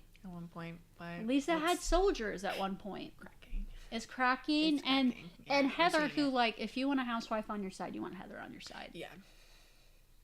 She's been, for so many years, she was very much like the the narrator and like the people's princess. princess of the show. Like if she was on your side, it was almost like you had like the fans on you your had side. the people on your side. And so she's losing Heather. And Heather was trying. I really do believe Heather was like, I'm trying to let you see, like, I'm trying to bring like the light of day. I'm trying to bring you to this like self-awareness place, the mirror. I'm trying to mirror, like, we're all going on this trip, like, let's all get to this good spot. And Lisa was just not, she was not getting there. So some big Lisa fights are probably coming on this. And Lisa says, like, maybe should I even, I mean, Lisa, and I mean, Heather, is not saying anything mean. She's just like saying, like, you know, you said something mean, Angie said something, like she's just bringing it up. It's like, y'all, both of you feel the need to like always have the last word, and unfortunately that just leads to like a very dark place. Like, y'all just go very, very low because of that. And Lisa can't handle hearing this. Like, she starts tearing up. She's putting on her sunglasses because God forbid, I don't know, we like see those like some wrinkles, maybe like crow's feet, you know what I mean, just like showing, you know, her face being human and acting like a human face, like God forbid we see that. And she's tearing up, and she says like, well, maybe I shouldn't even come on this trip, and Heather's like, of course, like, no, you should like I'm just trying to talk to you, like, why are you getting so upset? Like, I really, like, I'm on your side, but I need you to see this. And this is when we get thrown into a Lisa talking head, where she is wearing this getup. All I wrote down was "Yeehaw, Lisa," where she is. She's got that black cowboy hat. She's got a black cowboy hat, a black. I want to say strapless. A strap, like a corset. Yeah. Right, like a corset. She looked good. She looked really good. I mean, Lisa, I give it. She looks good. These women look great. And it goes into her, and that's just like the first thing I see, and I can't think of anything else. It takes me a second to like listen to the words coming out of her mouth. But she's pretty much just saying like, I can't believe it, like, why would I come here and hear this from Heather? Like, oh, it's like, it's rich coming from her since she's the one that started it. So now again, it goes back to this, like, Lisa has this like obsession with who started it, because it takes the blame out of her. She's just this passive person. She's just living her life, and people are coming after her. Right? Like, she's never done anything wrong in her life. And so she says like that Heather was the one that started this, and it goes into that flashback that we were talking earlier about, first season, episode, like literally the first like kind of drama, and it was Lisa responding with a thumbs up. Yes, and calling Heather a good time girl. Or wait, Heather responded with a thumbs up, and Lisa was like, that was a fuck you, and Heather was like, no, it wasn't. And then like in the talking head, Heather was like, it totally was. Oh my God, I forgot. Yeah. So it all started there. Yeah. That's where Lisa's troubles. That's where they started, was Heather's thumbs up emoji text. That's where it all went down. So it's not looking good. I mean, that's how it ends. That's how their like combo ends. I think Lisa just like, she takes her wad of cash and she leaves. And then we get a glimpse into something else that's not looking good. Because we see Britani. Oh, I forgot this was next. We see Britani entering into a coffee shop. She orders a decaf latte and a steamer. A steamer is just steamed milk. Okay. I was gonna ask. From my barista days, I mean, maybe people call them steamers sometimes, but yeah, it is something that you can give to a kid. Okay. But it's just literally like steamed milk. Okay. But I mean, you might as well make it a hot chocolate. I know. Add some chocolate. Add a little. Don't I know it? Drinking, you two people, I'm drinking a mocha, which we all know is just grown up chocolate milk with caffeine. Truly. And I got an Americano. Cheers. Which is, me being a proper grown-up. Yes, truly. Sometimes I see the prices at coffee shops, and I'm like, I'll have an Americano. Because these coffee shops are out of control. They are out of control. I mean, it's a meal. And was a meal. I'm kind of like, okay, Brittany's going to have a scene with someone. Oh! And then, I mean, Olivia, her daughter, her 19-year-old daughter, enters the cafe, and I am like, oh my God. Yeah, time stood still at that moment. I couldn't believe I couldn't believe what was happening. Because I couldn't believe the God that we like just reading saw. between the lines of Britani's like, yeah, my kids aren't talking to me, and like, I don't know, I just maybe I made a mistake, but we're close. Everything's really good, or we're doing better. You know, Jared and I will get engaged again when the family agrees. I'm like, what's really going on here? Yeah, like what the heck is this relationship? What is going on here? Like, I was delighted to see Olivia. Oh my gosh, me too. Beautiful young woman. Oh, tall. Love another tall girl. So cute. So cute. Very well spoken. And Britani says her reading with Terrence was literally prophetic. Which I do believe prophetic means like something like you're seeing into the future. Yeah. But like his prophecy was just like you have a bad relationship with your kids. I don't know if that's I will say prophetic. Like what do you mean? If Terrence's words is what possibly like gave us the segue to get Olivia on our screens, then that's incredible. Which I thought was interesting that Whitney pretty much says the same thing. Whitney is like, I mean, she is grabbing Britani, saying like, I'm telling you, your kids have to come first. You know that, right? You know that. And Brittany, of course, just looking back like, yeah, totally. Like not clicking at all. And then a man tells her, oh yeah, like, oh, you should really like repair that. That's a relationship you should really focus on. And now she sees the light of day. You know what I mean? It's like interesting. The light of day, I don't think has been seen, because I still am not feeling very hopeful for this relationship. But what I'm feeling so hopeful about is Olivia's strength.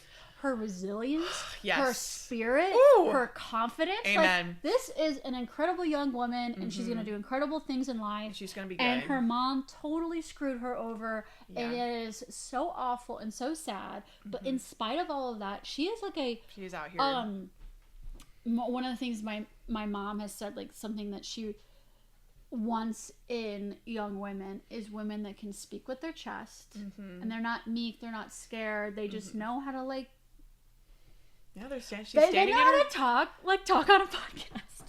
Well, yeah, she's standing in her truth. She's not saying I'm sorry or like, oh, maybe this, that. She's like, no, this is what you did. So, and whether you like it or not, this is how it felt like to me, and this is how I still feel about it. Yeah. So what are you gonna do about it? We start with Britani awkwardly sharing the steamer story. Oh God. Like, remember when you were 4 and you would ask for coffee, and I got you a steamer, and then you'd be like, "Where's my coffee?" And Olivia's like, okay. That's funny. Yeah, that's funny. I don't remember that, but okay. Okay. Like, sure, make it look like we have all these memories together. Because we don't really. Yes, we don't. Oof. And so then we get some talking head moments with Britani, and we get a little bit of a peek into like the timeline. So she got divorced from Olivia and her other daughter's dad, and then soon after got remarried because she's claiming she wanted to make the perfect family again. As in, like, this family got broken by the divorce, but if I get married again, maybe this family can be perfect again. Lie. That's a lie. Or maybe that was her goal. No. But no, Allison. I think this is just like, this is another way to just like. I feel like the second husband broke her.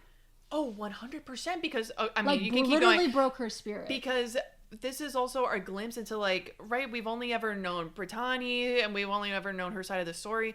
And I've always gotten the vibe of like, wow, what a mess. Like, she is such a mess. Like, she's, I guess I've always pictured that she always was a mess. I'm like, oh my gosh, she was always a bad mom. Like, oh my God, like. Because that's the vibe. Because that's all the information we got. We've known women that have been obsessed with men and obsessed with men's, validation. Their whole lives. They're not a girl's girl. They've been like because that starts when you're young. Yes, like you are taught this when you're like middle school and like the first high school the teenagers and like that. So that's pretty much what I've. And then we get this timeline. Yeah, she talks about it, and Olivia talks about it. We get a talking head with Olivia, which I was almost about to cry. I was like, oh my God, I love this woman so much. I love her so much. And she says like, no, like my mom's like, she was a good mom. Like every like ballet recital, every practice, like hanging out with friends, like she was always there, and she was so much fun. And then she got remarried, and she completely changed. It's like a light, like a light. I mean, I'm getting chills. It's just so upsetting. Like, that just makes it so much worse. A switch was flipped in her brain. So I Googled a little bit about the second husband, and it was just some kind of like gossip rack article. So who even knows, what's true or not? But everything I read, I was like, I bet it is true. Essentially, he was just like a uber controlling person. Like, you can only wear this nail polish. You can only eat these things. Whenever I want to have sex, we're having sex, and it just felt like an extremely controlling relationship. And Britani described it as she felt like she was in a tug of war between being a good wife or a good mom, and she chose to be. She thought, I can get to my kids when I'm a good enough wife.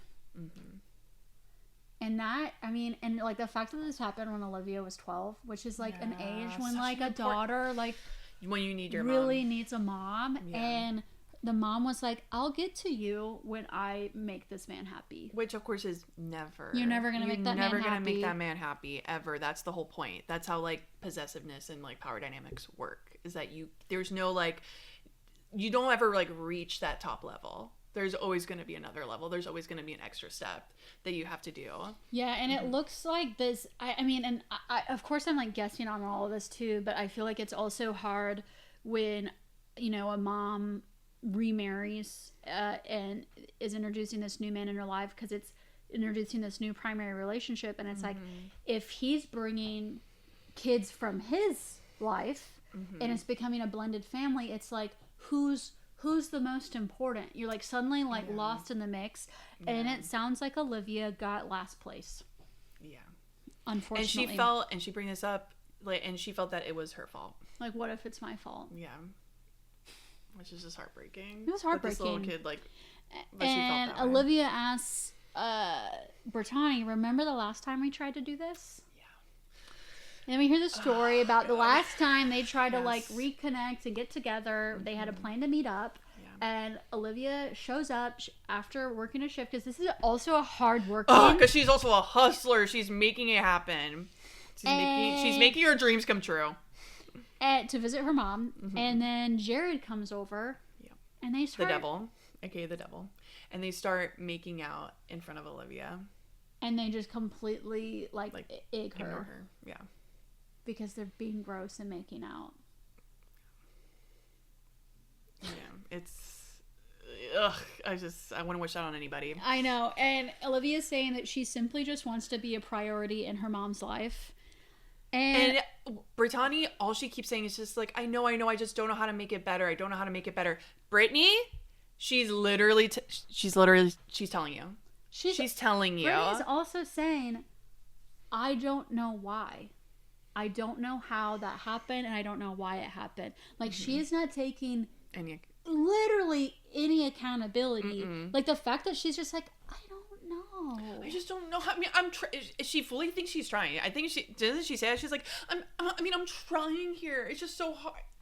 No, you're not. And she's like, well, maybe I choose men over you because maybe I choose men first because I never get to see my kids. And oh my God, I wrote that down too. I was like, but thankfully Olivia right back turns, is like, does not let that get to her. Good for you, girl. And is like, she pretty much is like, do not blame us for you not hanging out with your own kids.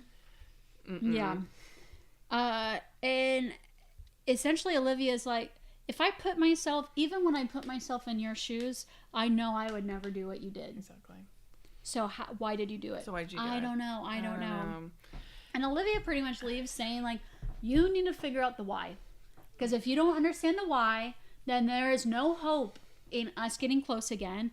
And it is Olivia's worst fear is that she's going to put herself through Britani choosing a man over her again. All over again. Exactly. Which I was like, I'm always like, this is a girl that's been through therapy. Because this is like a strong person that has been through therapy. Because that is so true. That is very much like, you need to deal with your personal issue before we can do anything. Because exactly right. That's also, I think it's also very much like addict mentality, right? Where it's like, I think of course Olivia does want to be close with her mom, but exactly, it's like she says, she's like, I can't handle ever going through something like that ever again. And if you're like, when you're dealing with an addict, like, exactly, if they can't get to like that core issue, it is gonna happen again. It is like there's no fixing away. There's no like, okay, here's my problem, so let me focus on this other thing, or maybe I can work better on this. No. You need to get to the core of, the core of why, and then you can start rebuilding. And if you can't, and Brittany's not there yet. Brittany, like, she can't even, she doesn't see it, she doesn't understand it, and because of that, exactly, it will. If Olivia tries to let her in again, it will 100% happen agappen again. It will absolutely happen again. It's still happening now. It's still happening now. But we at least get to, like, hear Olivia's voice. We get to hear her side. Yeah. And I ride for Olivia. For Olivia. Ooh, love you, girl. I love you so much. Please, you're doing great. We have your back. You got us. You've got the podcast community behind you. I promise you. I know. Whatever you need. Hey, whatever you need, I got you. And for once, we have a family member where we're like, we'll die for you. We'll die for you. Yeah. Instead of the flip side of like, go die. Go die. Where it's like, actually get off of my screen. Yeah. So then we get a nature walk. Oh my gosh, yes. With Meredith and Heather. Yes, I wrote down they get together for a little Starbies walk. Yes, hot girl walk. A little hot girl walk, yes. So, my favorite form of exercise. Meredith arrives, and Heather jokes that Meredith is actually driving. Yes, because doesn't she always have a driver? Was that the joke? I don't know what the joke was, but I'm like, me. Yeah, me too. We're up to actually both of us. Passenger princess is over here. Yeah. True that. So yeah, so for several years I didn't even have a car. Oh yeah, true. You couldn't drive. Literally couldn't. You couldn't drive. Because I don't have a car. Yeah. And it's like, I do, like, I could have gotten a car. Now you got a license, sure, but cars are boring. Yeah. And cars come with chores, and I hate errands. Yeah. I hate running errands. So when you just literally, so I had a car that like fell apart mostly because I never took to get it. I never took care of it. And then, I know. And I just like donated it, and it disappeared. And I was like, ew, I don't need one of those back in my life. And then last year I did get a car, but it's an electric car that only drives about. Is it a car? It only drives like 30 miles. Yeah. So still people. There's a cute little leaf that plays a little song when you turn it on. Yeah, so Meredith and Heather have met up for a little walk. Yes. And Meredith shares that she's had a tough 24 hours. Oh my gosh, that's right. She had a sore throat. She chipped a tooth. Because she was trying to take like medicine for the sore throat, right? Like I think something about chewing something for a sore throat. Exactly. I don't know what the hell could chip your tooth from that. I know, that's so strong that you could chip. Yeah. But maybe her teeth are like fake. Marshmallows. Yeah, exactly. Then she hits her toe on the shower, and I'm like, because showers are evil. Yeah, they are. Because she's a bath girl. Oh my gosh, that's right. So of course she like breaks a toe on the shower, and she's still walking in little heels. Big heels. These big heels, pointy shoes, big thick heels, and exactly the tall boots that like the over knee boots, which Heather says, she's like, oh my god, you stubbed your toe. Then I'm like, should you be wearing those shoes? Like, are you okay? And she's like, Meredith says, oh no, this is good. My legs are actually conditioned to be in high heels, so this is actually healthier. It's actually healthier. I put that sentence to memory. Well, it just makes better for me. It makes me think of like Sex in the City, because I think like, oh yes, that's what Carrie Bradshaw says, that like her foot is just like better. It's better in heels. For someone I like never wear heels. No. Well, and if I do, it's like a platform or like it's a chunk or but no, I've never figured out how to actually navigate real heels. Never. And so Heather pretty much shares to Meredith that she's been examining Lisa's ways. Yes. Is Heather a fool because Lisa is a new friend? She used to think she's fearless, but is actually she a coward for instigating things the way she does. Digging up things, bringing it up, putting it into the narrative. I love a researcher. Heather's an anthropologist. She is studying these women. Yeah. combing through the history. Yeah, she's looking at the code and she's putting it together. Yeah, and Lisa's MO is the same every time. Every time. Digging up dark skeletons. And Heather brings up the history that Meredith has with Lisa. And that Lisa only apologized to Meredith when she got caught red-handed on her hot mic moment. Woo! Which anybody who's listening to this who has not watched that or heard that, find a clip, and it's revolutionary. You know, the revolution was televised, and it was that. It was that hot mic moment. It was truly something to behold. It was a character assassination. It was it's wild, chilling. Y'all. Yeah. She went into like a demonic thrall that she thought was in private. Yeah. And it wasn't. That's how you know it's real.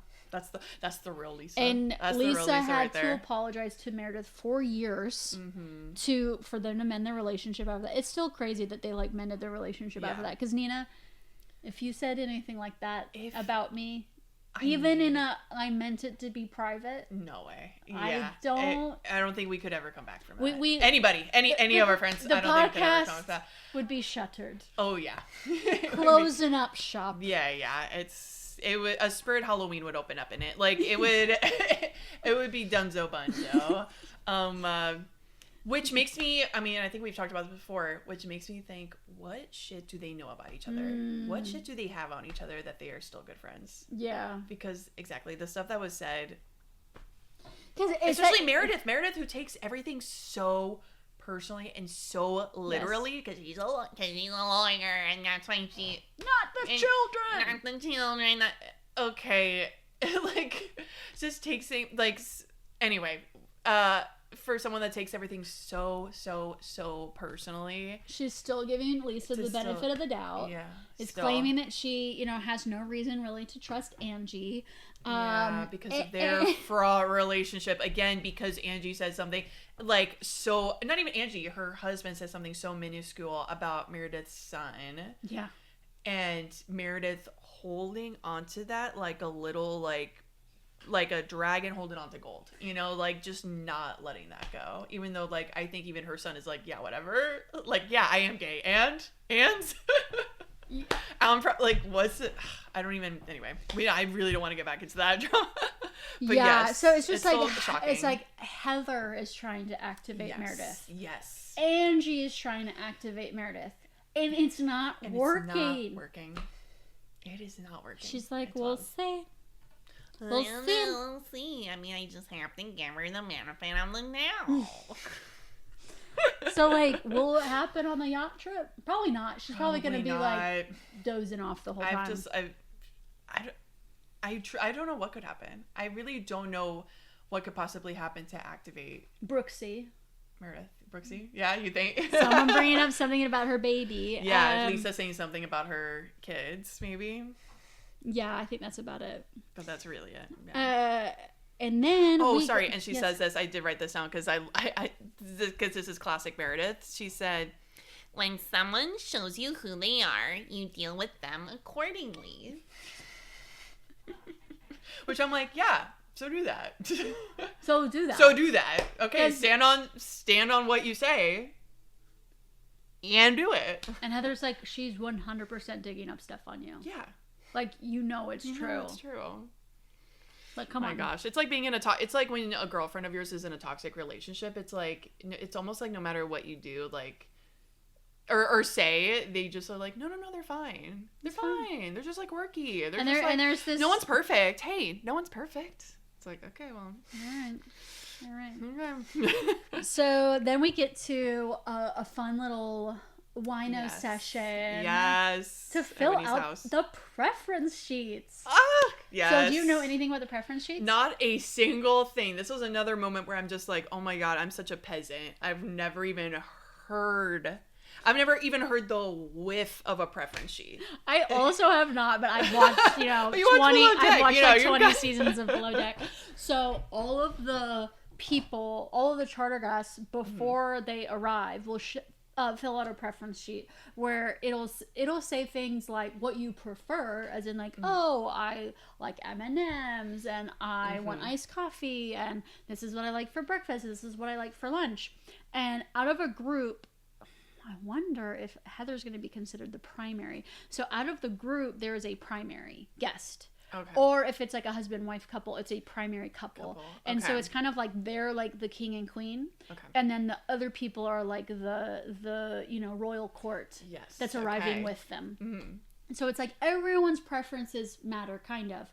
But the primary preferences are very important. Mm-hmm. So if like the primary preference is like, we want ribeye steak, like you've got, or like I need 2003 Dom Perignon. Like sometimes the requests are like kind of wackadoodle, but it's like, especially if it's the primaries, that's important.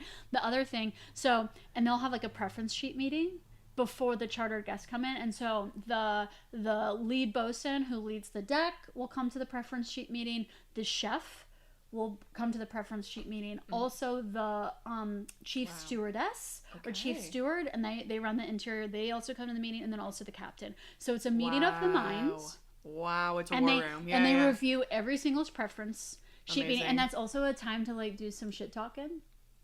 Because of people's preferences. And then you'll also see a photo of the person. And then sometimes they're like, oh, this one's going to be trouble. Because you can just see. God. Well, I watched a season recently where she was like, this one's going to be trouble. And they're like, why? And they're like, her lipstick. Wow. It's too pink. And that woman. And that woman was a nightmare. Was a nightmare. Oh my God. She got like blackout drunk. Like the whole group is kind of trashy, but like she gets like completely wasted at lunch, and then it's like, I want to get on the banana boat. Oh my God! I think I've seen a clip of this. I don't want to eat lunch anymore. I want to go get on the banana boat. And so she just gets up out from the lunch table and just starts walking. She's like, I'm getting in the water. And the deck team is like, oh, we can't let this woman get in the water. She's like, she's just gonna sink to the bottom. Yes, like a bowling ball. And she's like, I've been on boats like this before. I know how to swim. And the captain is like, you can get in the water if you put on a life jacket, and we will like literally be watching you. Someone will be in the water with you. Yeah. But you have to put on a life jacket. And she also wants to get on the jet ski, but like not wear a life jacket on the jet ski, and she's refusing. And then she, like, literally flips a bird and jumps into the water. And then they have to, like, pull her out of the water. And then literally she's like, you're grabbing me. And then she has to get, like, escorted off the boat. Wow. Literally gets kicked off the boat. And at one point in her, like, blackout haze, she starts calling people Democrats. Okay. You liberals, you Democrats. Liberal Democrats. And she was the one with the too pink lipstick. Wow, that is fascinating. Clocked. Okay, I gotta watch the show. It is really good. I think your girlfriend might like it. I don't know. I feel like when I need to like do a little palate cleanser, but keep it in the reality realm. Sphere, and the Bravoverse. Yeah. I'm like, I'll put on some Below Deck. Okay, amazing. So anyway, everyone fills out their preference sheets. I wonder if Heather will be the primary, but the other important thing about preference sheets is that people will list if they have any allergies or any specific dietary restrictions. Like, oh God, the worst thing is when the chef is like, no, a vegan? Don't say it is so. Yeah, a vegan or like a severe fish allergy. Like if someone has like a real sickness related allergy, then that's a lot of drama because these chefs they've got their set menu. I'm sure. Well, they're like, I'm an artist. And then it's like, but this woman literally can't eat fish. And then of course they serve her fish, and she's like, if I actually took a bite of this, I would be like on the ground. Yeah. Well, you would on your preference sheet have a little. Oh yeah, that's right. Item. Oh my gosh, that's right. We did do a preference sheet for one of our trips. Yeah. That's right. Yeah. That's right. But so anyway, they are, and I'm like, what would be a better hang than being like, it's time to fill out our preference sheet, and then the girls come over. Yes. We get our talk about our preferences. I mean, we're gonna be planning a trip with the girls in a couple days, getting some details done. They're filling out the stuff, and then Mary's like not filling it out. Mary's the only one who's like, oh, it's whatever. It's like, no, you're the most picky out of all of us. Yes, which is the bougiest thing to do, is to have someone else fill out your preference. Oh, like she's she not was even writing she it was down. dictating it to Angie, I believe. I can't imagine like Mary ever like holding a pen and filling out a form. No, beneath. Waste of time. I picture like those huge pencils that you saw as like a little kid, and that's her like trying to write something because she's so little. All she does is like maybe like a signature. Oh yeah, that's the only time she holds a quill. Mm-hmm. Just writes it like this. Write the signature. And so they're filling it out. She wants blueberries, yogurt parfaits, 2003 Dom Perignon. I'm like, oh, sounds great. Egyptian cotton sheets. And Angie's like, coffee or tea? And Mary's like, always tea.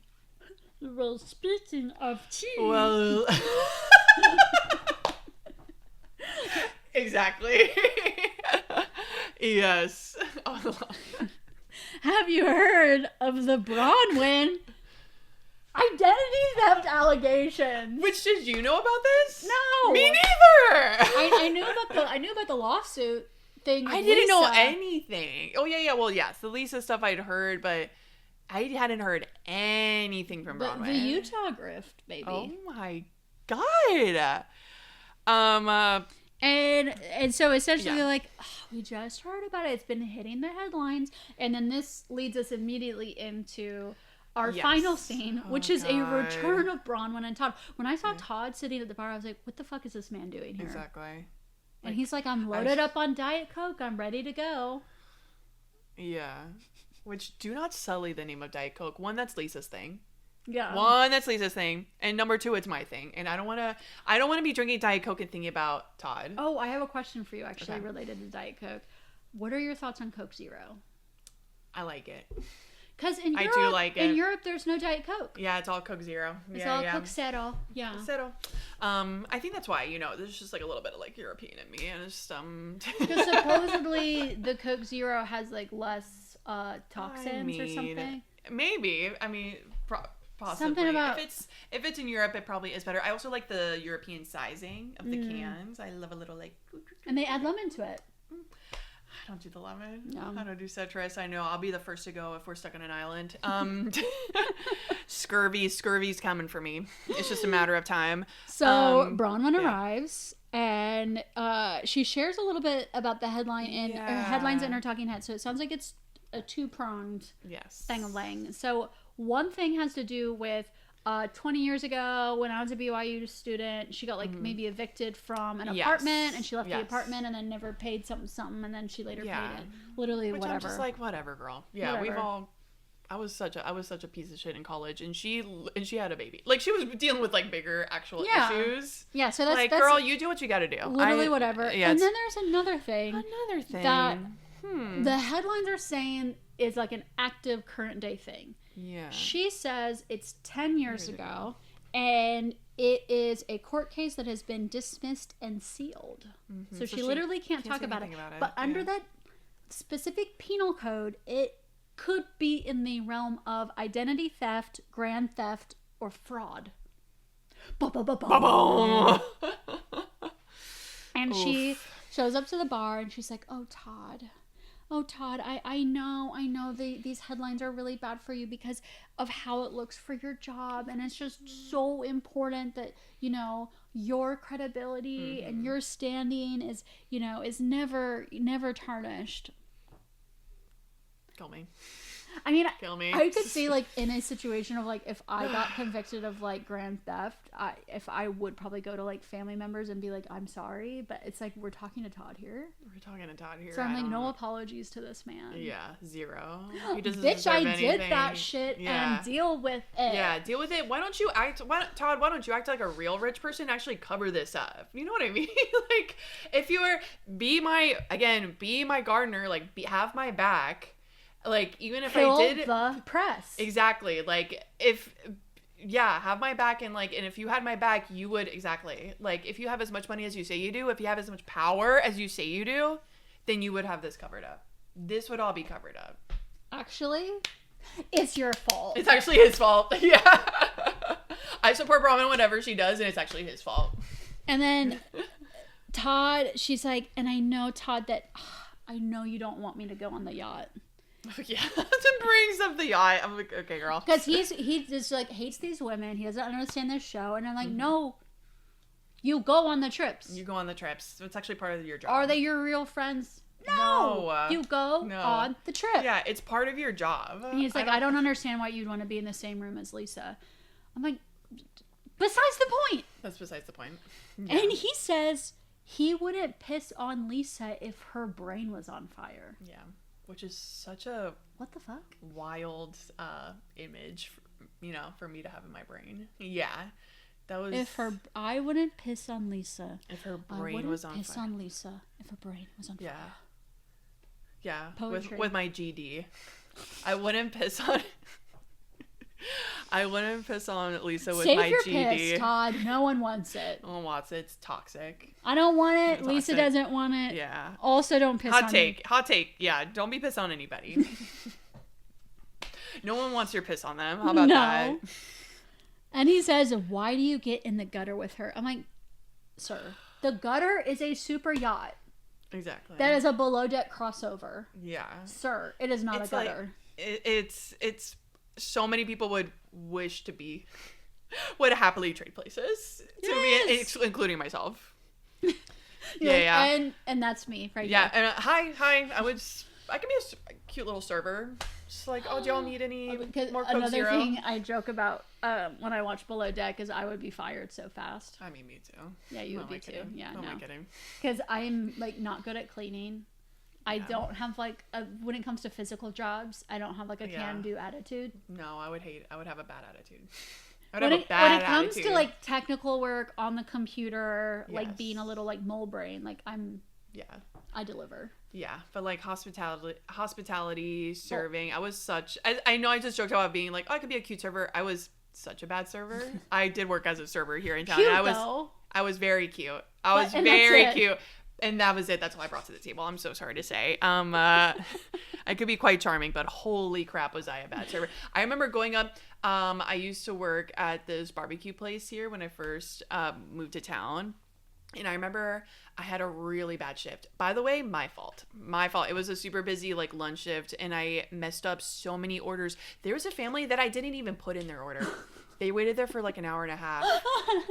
And the order, I never even put their order through. So really, really bad. And I mean, and obviously, I mean, I could still picture them. They were so pissed at me, and they were like, we need to speak to your boss. And I was like, and I did so bad. I was like, no problem.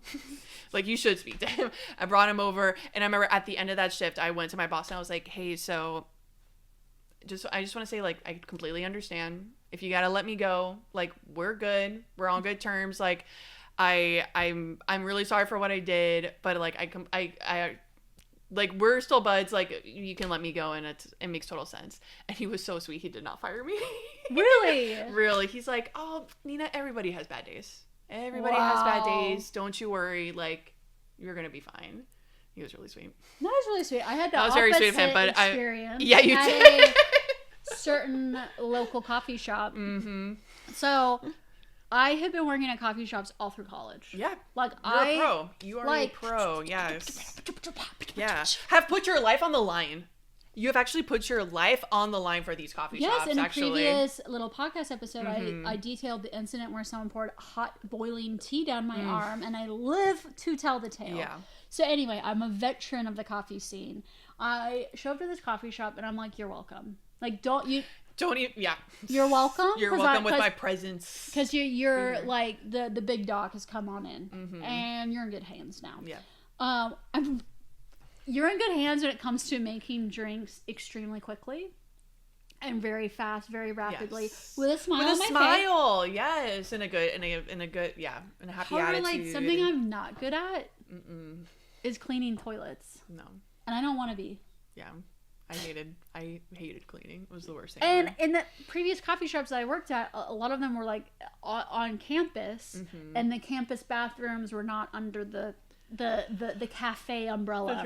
So I didn't have to clean a toilet, and sorry, cleaning toilets are gross. Anyway, but hey, But you did it. I cleaned it. But you did it. That's the thing. You're like, I hate this so much, but you do it because that's, And so this sad man, he would come, so I would like have the closing shift, and then he would arrive at the end of my closing shift to inspect my work. Like, he wouldn't just like let me like close the cafe, just close up and go and home. then go home, because most cafe owners, like, they're like with their families, they're like at home. They're not, and they'll like if there's an issue, they'll figure out about it the next day, but they just let you close. No, he shows up and he literally goes to the bathroom, lifts up the toilet lid, and pretty much puts his head in the toilet, like looking all the nooks and crannies, and he found a under the lid, a like crusty pea spot.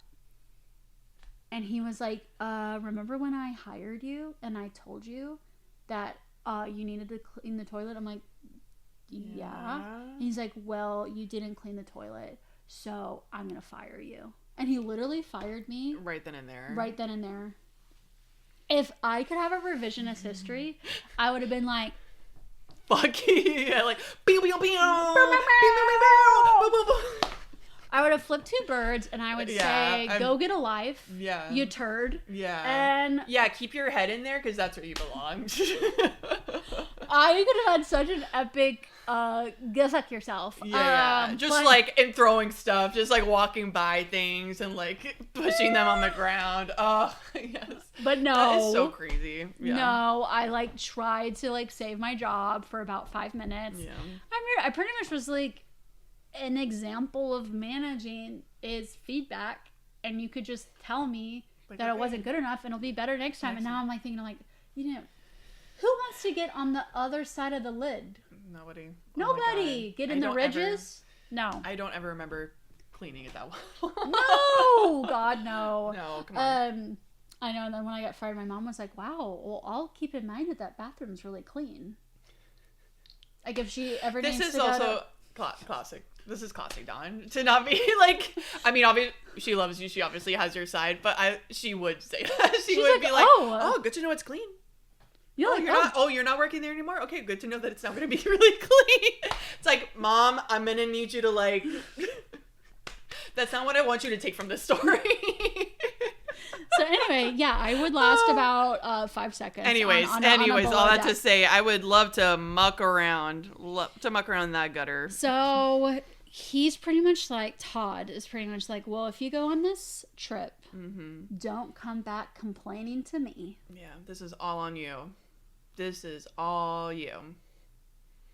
And that's what we end with. Just like Bronwyn's like broken face, essentially. Just like getting beaten down by like the controversy, the headlines, and trying to be strong for all that's happening. She's trying to like please and impress this impossible man. Exactly. I think she should do whatever the hell she wants on this yacht trip, and then just come back and lie. Absolutely. Because it's not like he's watching the show. Exactly. Because he hates them. Yeah. So she can just say like, I was a very good little girl. And maybe the opposite was the case. But we'll see. That'd be fun. I am so excited for next week's episode. I'm excited to see these girls. Yeah. On a boat.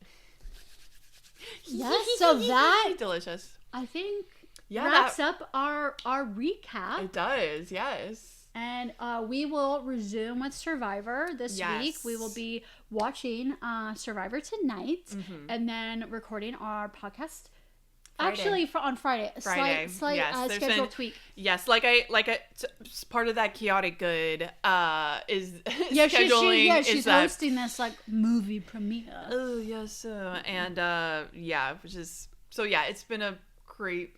I'm just excited to resume on. Yes, I'm excited to resume on Survivor because it literally hurt my heart not to recap with you last week. Because at first it was like delayed because of the chaotic evil flight change, and then I was like, oh, but maybe the next night I can. And of course, and it's just like classic. The crappy hotel we ended up in had like 0 Wi-Fi, so it didn't work. It didn't work. And then again, it was just like, oh, but this thing is happening this day, and this other thing, and now this, and it was just like, we will resume. I'm not kidding. We're in the thick of We'll resume busyness this right now. But yes, we're going to resume, and I'm so excited because it was a big episode last week. I know. Something big happened, so. It was tribe swap. It wasn't mergatory. Exactly. And we thought. Tribe swap. Oh, yeah, we thought it was merge. Yeah, I know. But yeah, I was like. Anyway, I didn't do my math right. But anyway, tribe swap. Ooh! Thank you for listening, yes, everybody. Thank you so much. Follow us on Instagram at chaoticgood.pod. Mm-hmm. Follow us on YouTube. Subscribe to our YouTube channel. Like our YouTube channel. Comment. I'll respond to your comment. Yes, if you comment, I'll respond. Yeah. We love it. Yeah. And yeah, that's on YouTube. Follow us on Spotify. Rate us 5 Cinco stars on Spotify. And we will catch you next time. Yeah, we'll talk to you soon. Bye. Bye.